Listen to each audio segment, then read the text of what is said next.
Hello, and welcome to the GRadulting Workshop Series. We are happy to see all of you on Zoom, and we know that some of you are watching this on YouTube. If you want to learn about getting a Maryland driver's license, you are in the right place. My name is Debbie McCutsky, and I'm the coordinator of services and programs for graduate student legal aid. I use she, her pronouns. Before we dive into the workshop, I want you to know that legal aid is here to help you. If you paid your graduate student fee, then you paid for all of our services. So here they are. First of all, obviously the GRadulting Workshop Series. There are 8 more workshops after this one that will happen this semester. And we will be sharing a link to our website so you can see what's coming up. We provide legal consultations on general legal matters. And our speaker today is our attorney, and you'll be meeting him in a few minutes. He is the one that meets with students one-on-one. We provide legal consultations on immigration matters. We provide advocacy for students who are charged by the university. I am a notary, so I can help you with that. That is our only in-person service right now. So if you want more information, just go to our website and you can learn about those services and how to request an appointment. And Simone in the chat, just put our website, please. So we work closely with other offices on campus to support students. And I see that we have Jody Heckman-Bowes with us today. Jody is the Associate Director of Student Services at International Student and Scholar Services, otherwise known as ISSS. Hi, Jody. Thanks for being with us today. Absolutely. Thanks for hosting. You're welcome. We always work with ISSS on this workshop to make sure that it happens, because not only is it important for students who are not from Maryland, it can be kind of complicated for students who are from all over the world. So thank you, Jody, for helping to make this happen. All right, before I introduce our speaker, just a couple of more announcements. Automatic closed captioning has been enabled for those who want to read along. Near the end of the workshop, we will share a link to a survey. Please take a minute to fill it out. We want to make sure that we're doing a good job. We will email links to the survey, the slides, and the recording this afternoon to everyone who registered. And those links are also going to be posted on our website. And if you have questions during the workshop today, just post them in the chat to everyone so we can all see what your question is. So let's get started with the topic of the day, getting a Maryland driver's license. I am pleased to introduce our speaker, Zach Mundy. Zach is Graduate Legal Aid's Director and Attorney. And he's also an adjunct professor in BSOS. He teaches the mock trial class and leads the team. So, Zach, take it away. Thanks, Debbie. Yeah, let me, oops. It always switches monitors on me whenever we stop sharing. All right. And so today we're going to run through sort of the ways that you can get a Maryland driver's license, or the requirements for getting a Maryland driver's license, depending on what your current situation is, whether you're moving to Maryland from another state, whether you're an international student moving to Maryland from another country. We'll address all of those, whether you've had a license before, whether you've never had a license before, what the requirements are and what the steps are. And this is going to be all for the state of Maryland. And so if you live in DC or Virginia, it's going to be a little bit different, but you can let me know and I can find resources for you with that. We're going to cover a quick update that's still pandemic related. We're going to talk about who will need a license if you want to drive in the state of Maryland, who will need a Maryland license, and then, as I mentioned, the steps to get a Maryland license. Because I'm an attorney, I have to complicate things and just tell you that This is an informational presentation. This doesn't mean that we have an attorney-client relationship ongoing and that it shouldn't replace if you need specific legal advice on an issue. But hopefully a lot of things related to this are straightforward and you don't need an attorney to get a Maryland driver's license. So we are going to start with one major change for the MVA since the pandemic began, is that everything is going to be appointment only. There used to be some things where, even for getting a license, where you could just walk in and wait a little bit and then take the test. But everything is now, you have to sign up for ahead of time. It actually, the MVA has a reputation, as most MVAs, by MVA I mean Motor Vehicle Administration. That's who's in charge of giving driver's licenses to residents of Maryland. Most motor vehicle associations, or sometimes they're called DMVs, Department of Motor Vehicles in the US, have a really bad reputation for making people wait for hours and hours and hours and having lines of 300 people and all of those things. While Maryland is far from being perfect and it still has its flaws, they have over the past 5 years done a lot to improve their scheduling, as well as to improve the number of options that you can do through their online portal. And so it's really made things a lot easier. And they also have a lot more resources on their website for everyone, but especially for people who are international students or just moving to the US in general and getting those resources. And so hopefully moving that, I'll see here. Okay, and so you can go to this link, you can create an account on the portal, you can do everything from pre-applying, pre-submitting your documents there to scheduling, scheduling your appointments. And it's a really straightforward and easy process. I'm going to show you the website a little bit later, just to show you how easy it is. A very common question that people always ask is, where is the MVA located? Where do I actually have to go? And there's two that are somewhat close by. The Beltsville one is technically closer. It's if you just go north on Baltimore Avenue or Route 1, it's a few miles up on the left, probably 5 miles up on the left. That's technically the closest one.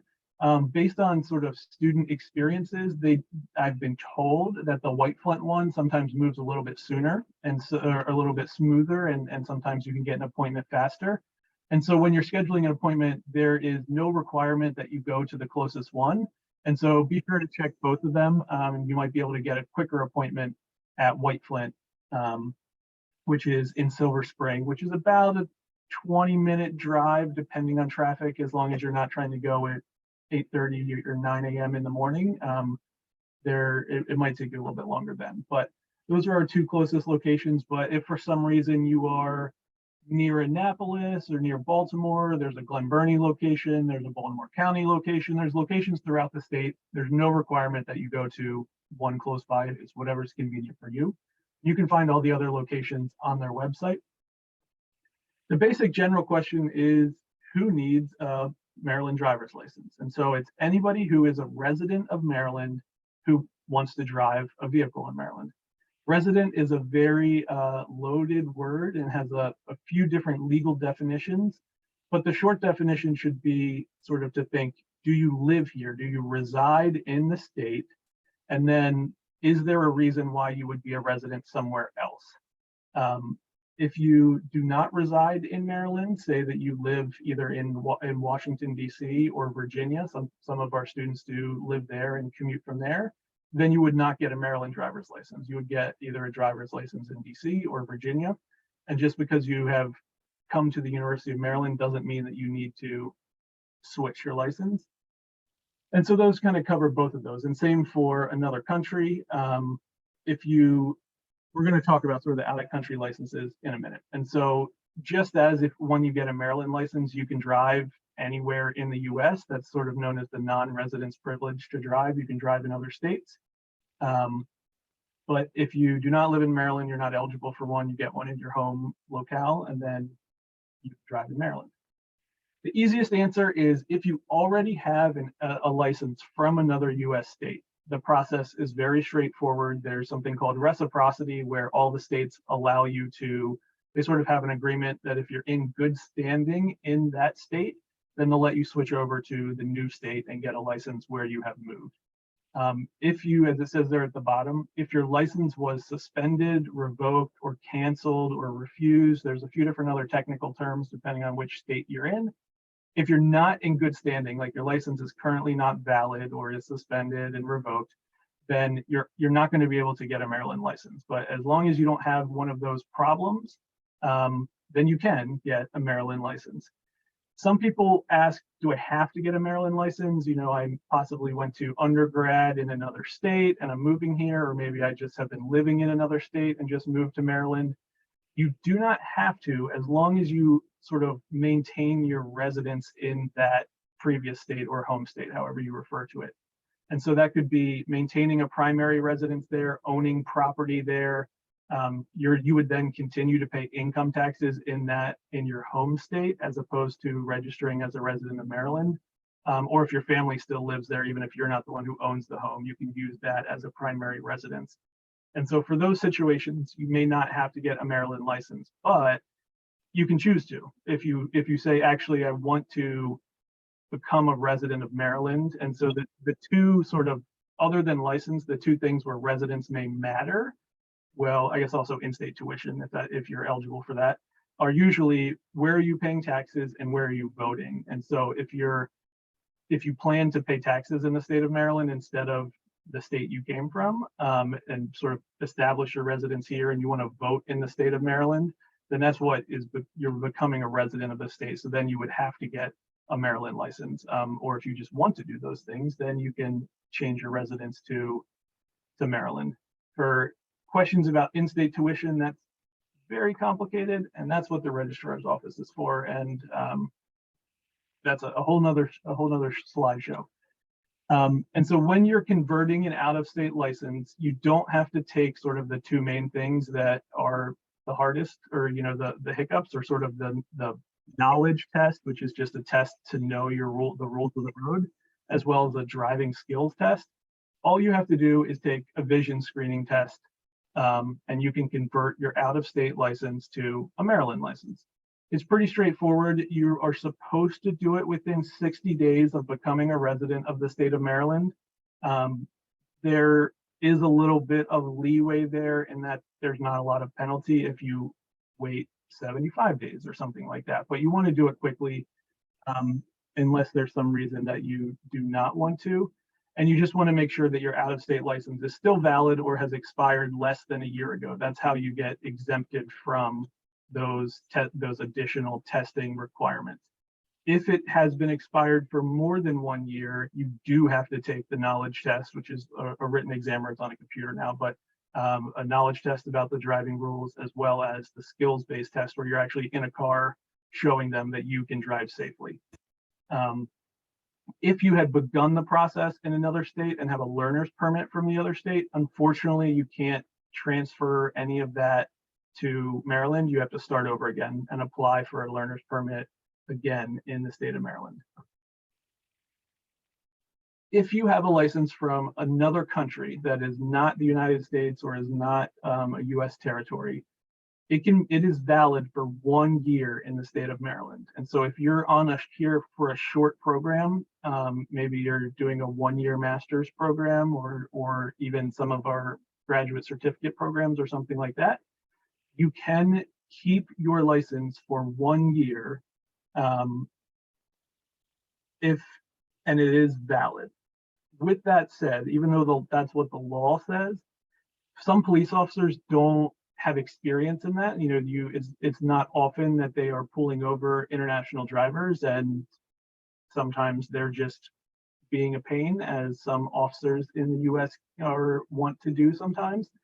And so there's a chance you might get a citation, even if an officer may pull you over and give you a citation for not driving with a valid license, even if you do have a valid international license and you've been here for less than a year.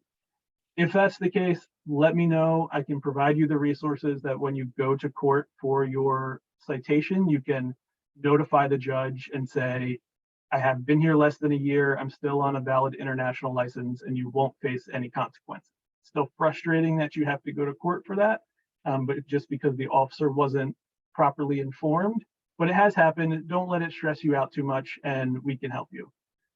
question I see in the chat about determining the date you become a resident of Maryland if you maintained residency in a different state. The basic sort of situation is, when did you move here? And so moving in, residence is often about where you're residing, where your primary home is.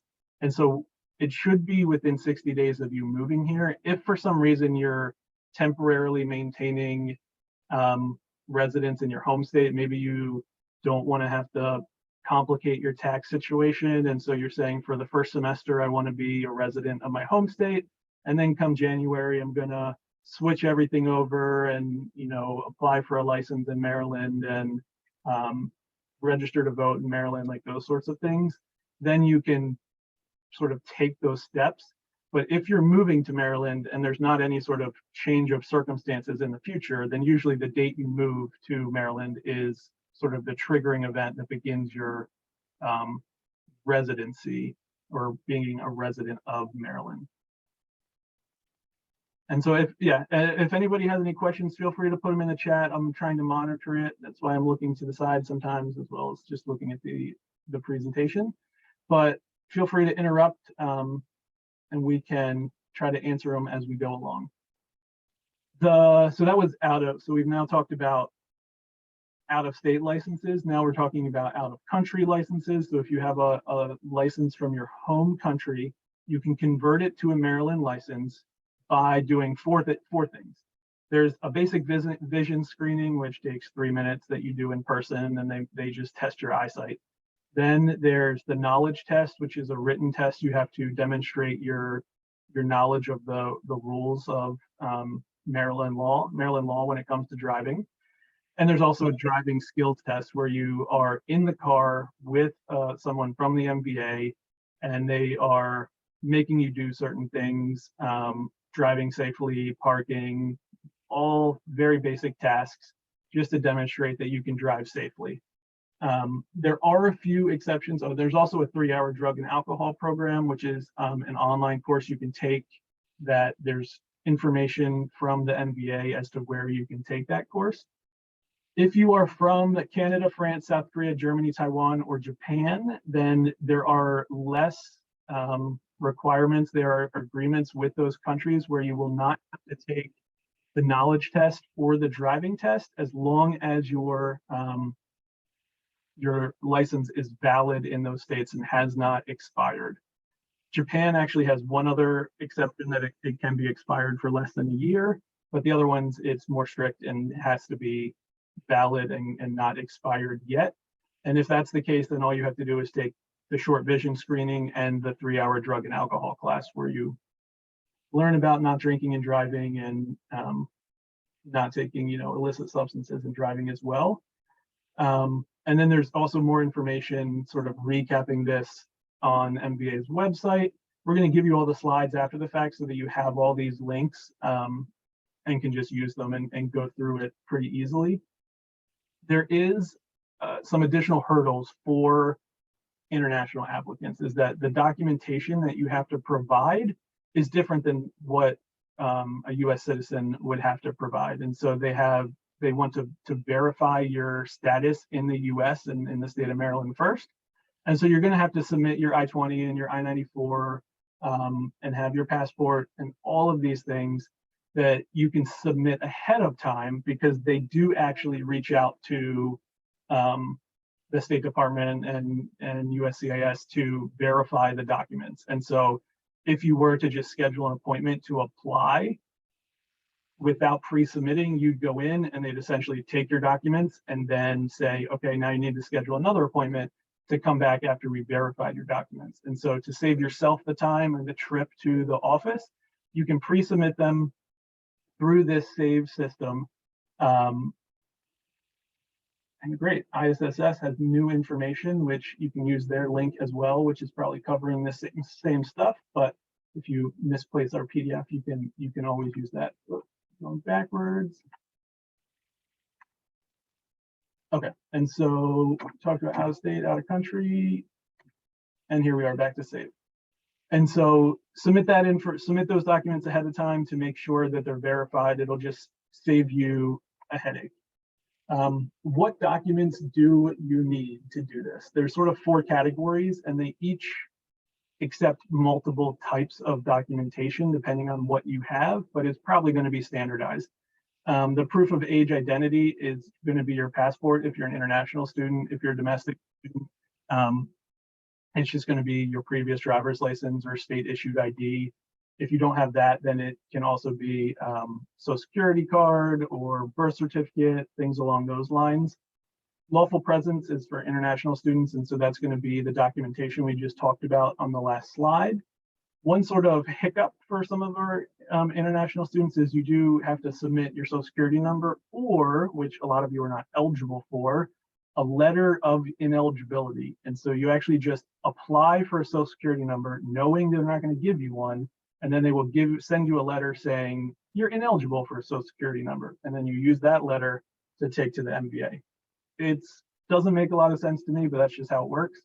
And then proof of Maryland residence. The most common thing that people are going to do is a copy of your lease. If you have any mail that has been sent to your address, like if you have an electric bill or a cable bill, you can bring a copy of that as well. They are going to want 2 forms of verification for that. So usually it's a lease and just a letter that has been sent to your house or apartment to verify that.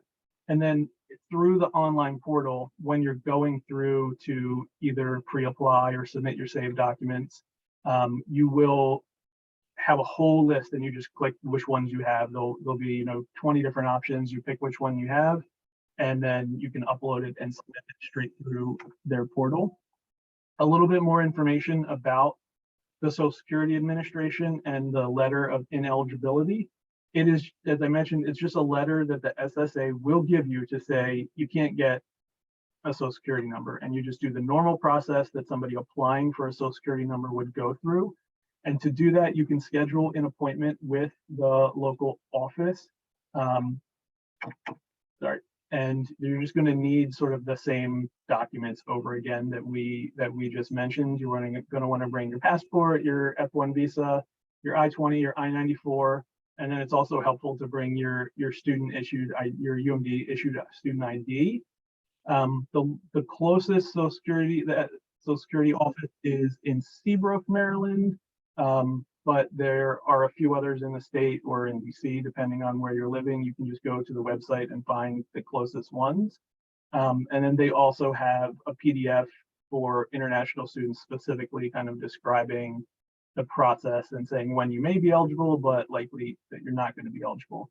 But you'll still need to get the form from the Social Security Administration, and that's usually sort of the most frustrating part of the process for applying for a driver's license. If you have never had a license, whether you are a domestic student or an international student, if you've never had a license, or maybe you only had a learner's permit in another state or another country, you're going to have to go through the whole process, which is applying for a learner's permit. Eventually, you then get a provisional license when you pass the test for that, and your provisional license will default into a full license at some point in time. And for most of you, the provisional license is actually going to be very similar to a full license. Depending on your age, if you're under 21 or under 18, there are some restrictions that apply during the provisional phase. But if you are over the age of 21, then it's going to be almost identical to a full driver's license. So there wouldn't be additional restrictions. To obtain a learner's permit, you have to pass a vision test and a knowledge test. And the knowledge test, depending on what language you speak, you can take it in English, or you can take it in a number of different languages. And same for studying for the test. They also offer the driver's handbook, which explains what you're going to be tested on in English, as well as Spanish, Chinese, Korean, French, Vietnamese, and Nepali. So you have some options there depending on what you feel comfortable with. When you obtain your learner's permit, the biggest difference between a learner's permit and the provisional license and then the full license, you can never drive unsupervised on a learner's permit. You can never drive by yourself in the car. You always have to be driving with someone else, and they have to be over the age of 21 and have had a license for at least 3 years. And so that is also a frustrating process for for some students who may be moving to the US for the first time and not have family in the area, because that's the very common thing for someone who grew up in the US, is that their parent is the one who provides the supervised driving. But if you have any friends that have a license or are, once they get their license and convert to a US license, then they will be eligible to be your supervising driver. If you are unable to find anybody to do it, you can pay for that service through some of the driver's education schools, which we're going to get to next. It can be costly if you're paying for the full 60 hours for it, but it is an option at least. The learner's permit is going to be valid for 2 years, or depending on the paperwork that you submit, what your status paperwork, if it expires in 12 months, then your learner's permit will expire in with the same time frame that your status is, but that doesn't mean it can't be extended if you renew for another year and all of that. It's not going to be a problem, but at first, that's what the date will be, and you just need to go renew it.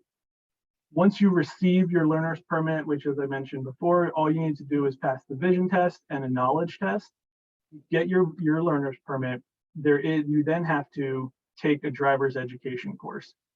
We're going to talk about that in a minute on the next slide, but you also have to do 60 hours with a supervising driver, as we mentioned, and maintain a clean record for a certain period of time, which varies depending on your age. And so we're going to talk about that briefly. If you,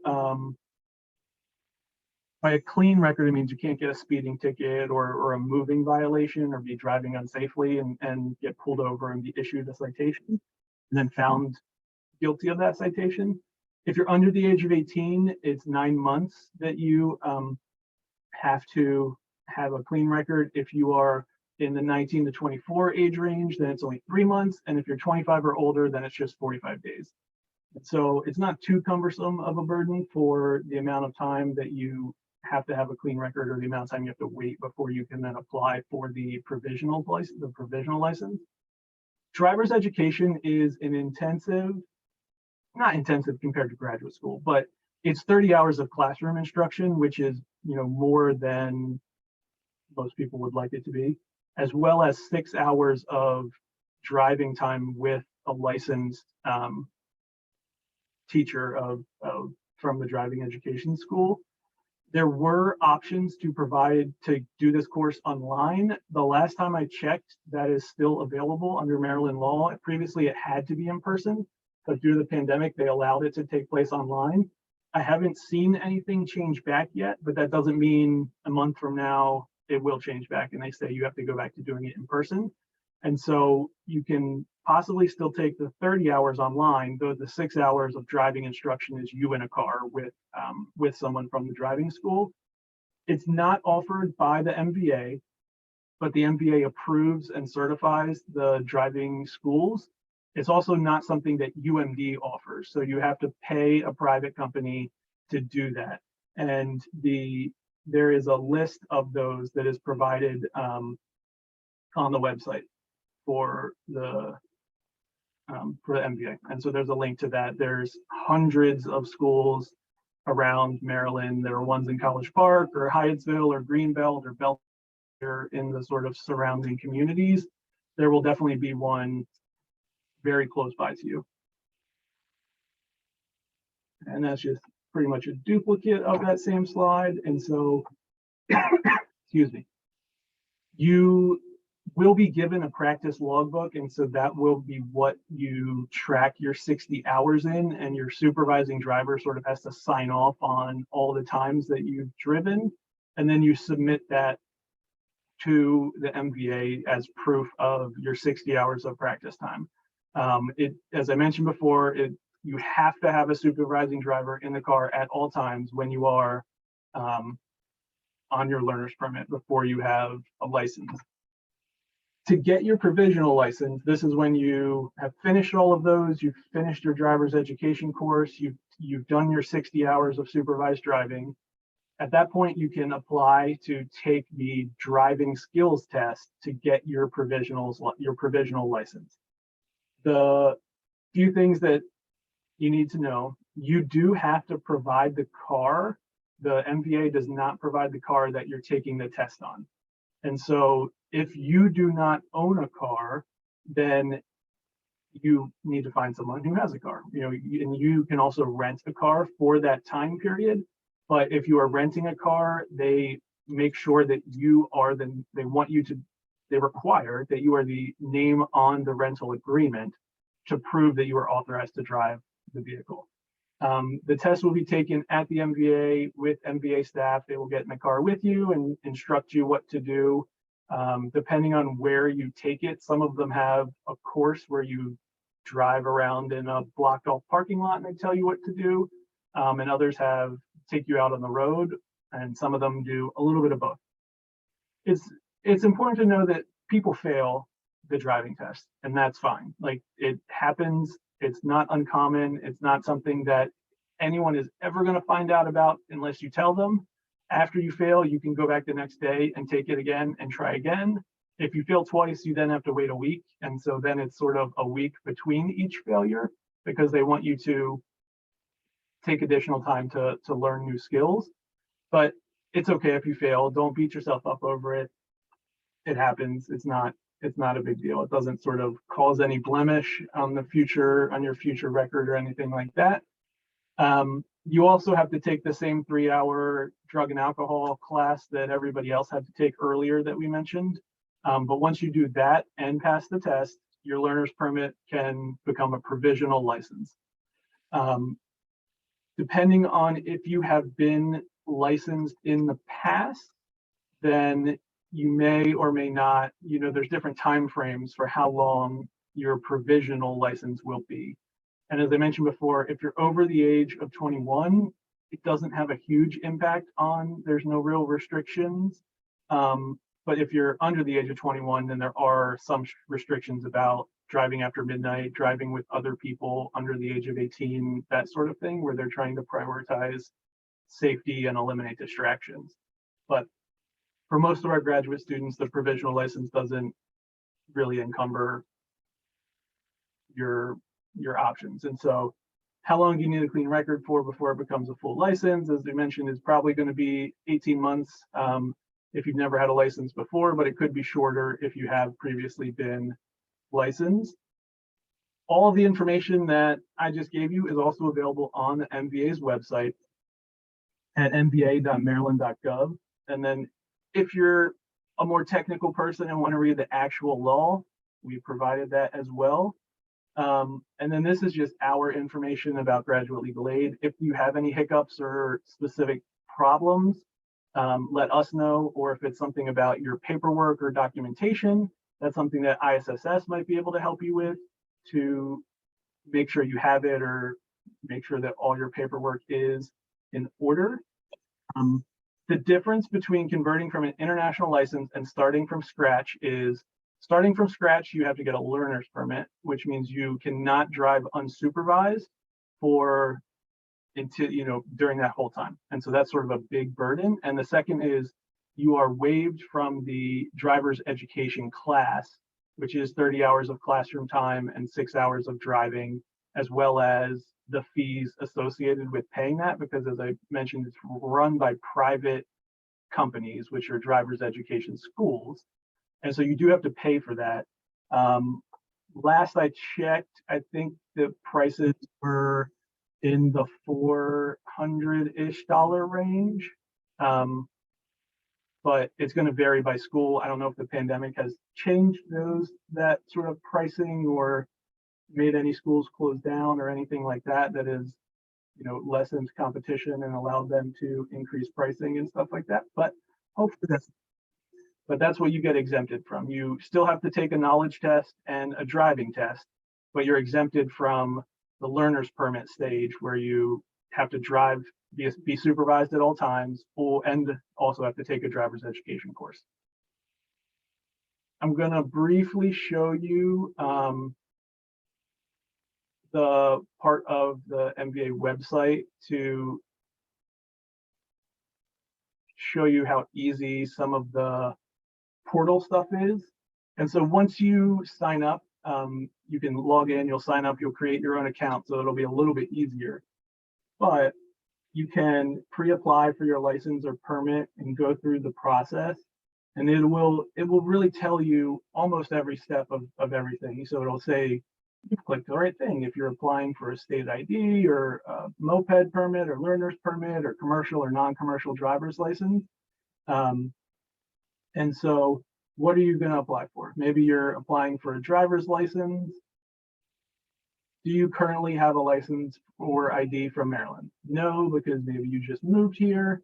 Will this be your first driver's license that you've ever had?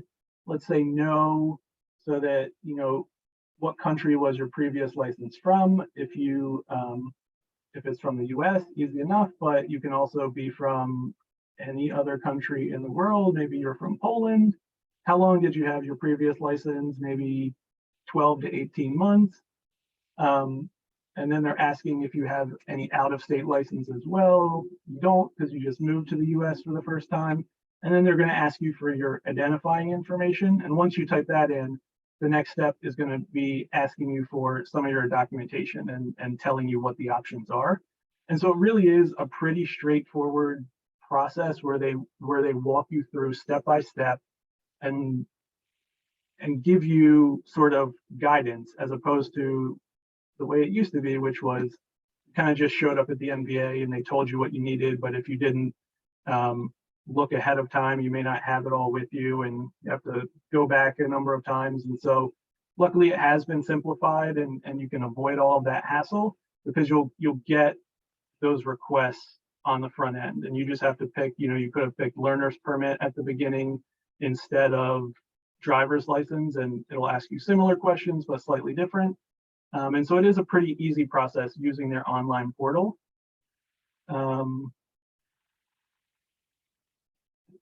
Any other questions? Like, we've had a fewer questions than usual. Maybe I'm getting better at this, but There is a question, Zach. If we try to convert international license, what is your advice on practicing driving? yes. And so if you're converting an international license, it's really just about looking through the driver's handbook and seeing what they expect you to do and what you feel comfortable doing. And so one good thing about Maryland, especially if it's on the weekends, assuming there's no football game, is there's plenty of big empty parking lots. And so you can sort of think, like, what do I want to practice? I want to practice a 3-point turn, which is something that I think is still on the driving test because they got rid of parallel parking. But you look it up, you sort of see how to do it. They give you tips in the handbook, and then just go find an empty parking lot and try to practice for, you know, 30 minutes here and there. If it has been a while since you've done. I know that, and even in the US, you know, a lot of times people may live in urban areas and they get a license and then they don't drive for years because the local transportation is so great. But it's just about finding a place where you can practice and finding an open space.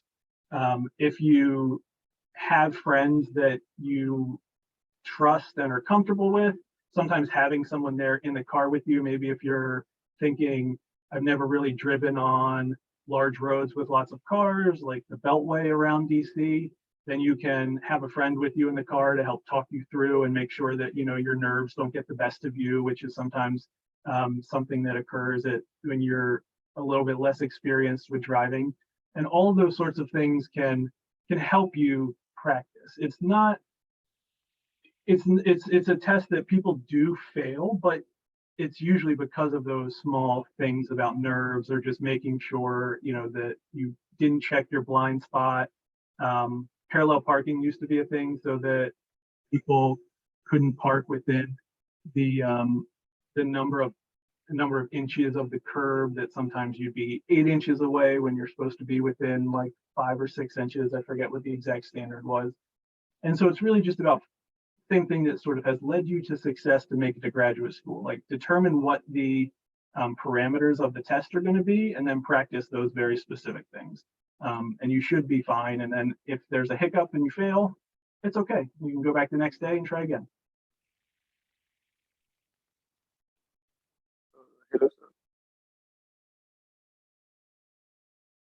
Any other questions? Hello, can you hear me? Yes, yep, I can hear you. Yeah, so like, is there any case that my license from my country would not be valid here?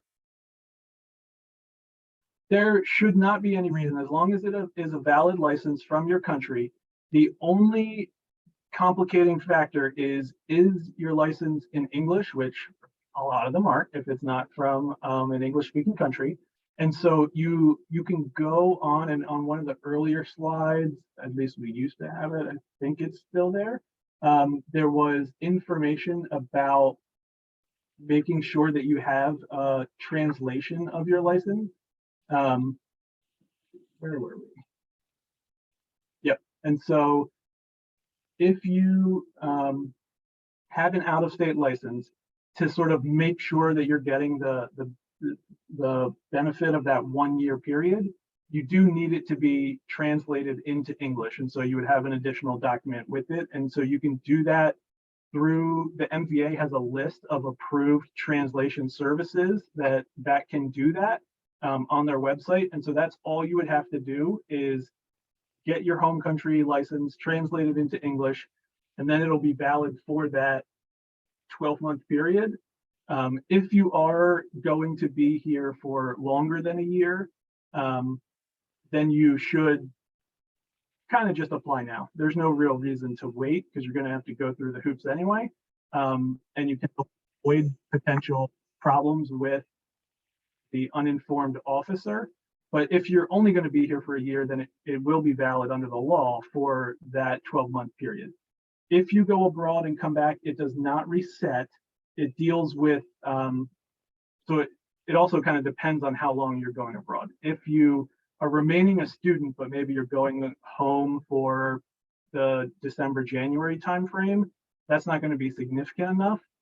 If you are a student for a year and you complete your program and you go home for a year and then come back to switch from a master's to a PhD, then that is going to be a different situation where you could likely have it for another year if you have left the country for an extended period of time and didn't necessarily have plans to automatically come back, at least not documented plans that you were automatically come back. Trading in the US for more than a year, how could I practice driving if I'm not allowed to drive? That is a little bit tricky. And so it comes down to figuring out a safe way to do it. I mean, in theory, you could apply for a learner's permit. I don't think it's going to be worth the time and hassle and going through the driver's education course. Then you really just need to, if you've been here for more than a year, but you never applied for the license yet, but you don't feel comfortable doing it, I would just try to find a safe place to do it discreetly, because there's not really any other options. If your out of country license is still valid, you'd still be able to apply for avoiding the learner's permit. If I borrow a car from a friend for the driving test, does it have to be registered in Maryland? That is a good question that I'm not 100% certain of the answer for. But if you want to email us at glao@umd.edu, really just so that we have your email address, because I will look that information up today and can email you back and figure that out for you, whether it has to be registered in the state of Maryland. So yes, email us at, I'm trying to find the slide, there we go.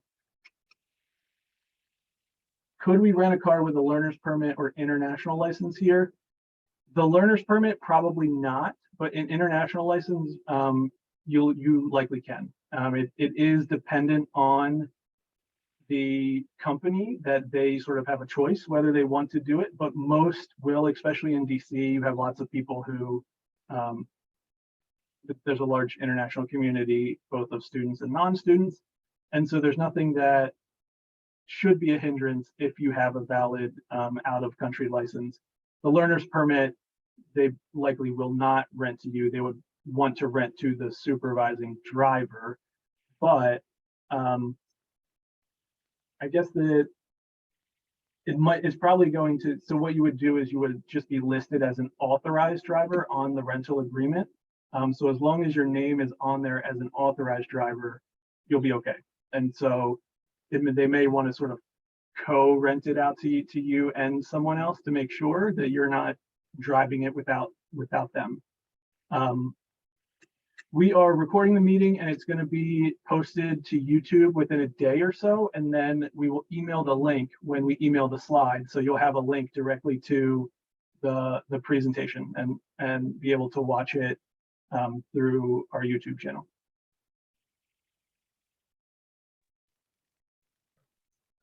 Can I ask a question? Yep, go ahead. So I'm an international student for 3 years, and I haven't obtained my license yet. But I have an out-of-country license. Mhm. So can I first apply for a temporary permit and kind of get practice with that, and then convert my foreign license here, like without going through the school, driving schools and all? That is another good question. And so I would give the same answer as last time. Just email me at glao@umd.edu, and then I'll email you a response. Okay, thank you. In theory, it could work, but I just don't know if once you get the learner's permit, they may sort of put you in that track where they don't want to see your international license anymore because they're going to have those additional requirements. But I will try to find that for you. And if not, I can reach out to the MBA and get answers for both of those last two questions. And I guess that one kind of piggybacks on the previous question about being here for a long time that Kwan asked. And so Kwan, if you want to also just send us your email, then I can find that answer and provide it to you and Madhura so that you both have that, because it seems like you're in a somewhat similar situation.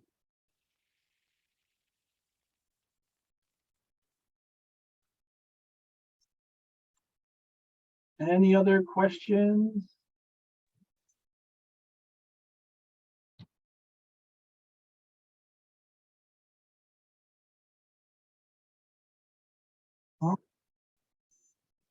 Well, we're very thankful that you were able to come out. And if you have any questions, things come up, feel free to let us know. If you go through our website, you can schedule an appointment with us. If it's a question, something like this that is a little bit more straightforward, feel free to just send us an email. And you can also contact, you can see Jody is here from ISSS.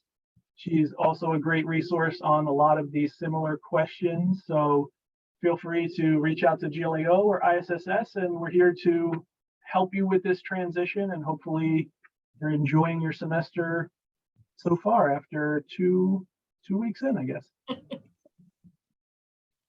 That's it. Thank you, Zach. What a comprehensive look at getting a driver's license. You always do a great job for us, so thanks. Thank you.